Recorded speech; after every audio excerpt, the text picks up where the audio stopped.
เส้นสวนหวานแบบนี้นี่ป้ามักเพชร2 โลพี่น้องเลยป้าน่านี่โอ้ยคักพี่น้องเลยมาแสบน้ำกันนี่ป้านี่ตักขึ้นมาแบบนี้แสบนี่เขาเป็นคนที่มักกินเพชรนี่โอ้นี่โอ้เอาขึ้นมาได้จักหน่อยมากินมานี่นะโอ้ยระวังแซ่บโอ้ยังไม่ได้กินนี่โอ้เอามือโอ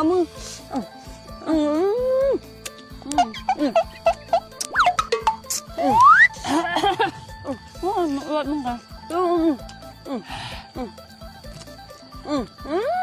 มันจะกินได้นะเจ้าวะมึงวะทิมกิ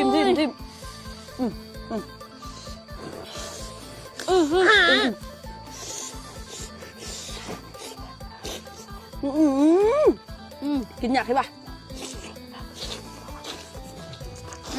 ลูกวะจะ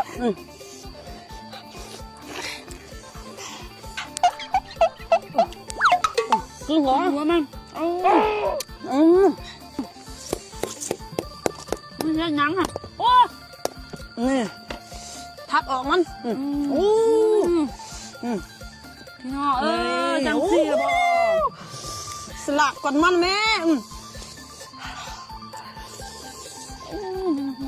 เห็นบ่กินหมดแบบเอาแขวใส่เอาเนาะกินอันนี้เนาะปีนปกมาแบบนี้นี่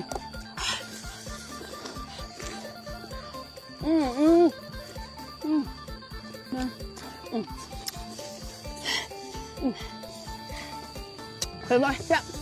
กินหมดคนจีนแซ่บด้วยแซ่บนี่ห่าวเบ๊ห้ว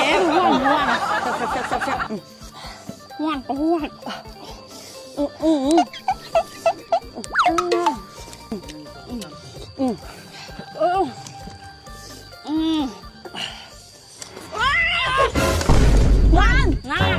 ูเมาแล้วมึงน่ะนี่ฮะ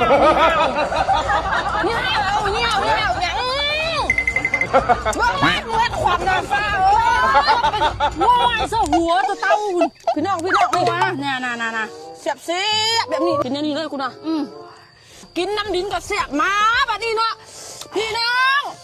ไทยที่บ้านเนาะเป็นสายที่แบบมักกินเผ็ดมักกินเค็มมักกินจุกมักกินกิ๊กกินหลายคู่ข่อยเนาะเมื่อเขากินไปแล้วเนาะให้เราต้นโตเขาเนาะบัวให้เราต้นโตเขาไข่เพราะว่าเขากินมาเอื้อเปียกเนื้อเกลือนะแบบนี้เขาต้องมีโตส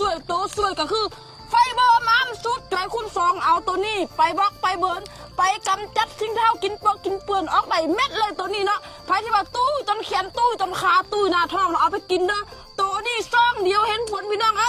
เอาไปกินแล้วก็ตัวนี้ไฟที่ว่ายากหน้าขาวหน้าใสหน้ามีออร่าเอาตัวนี้ไปล้างหน้าได้แบบล้ำเลิกเลยตัวนี้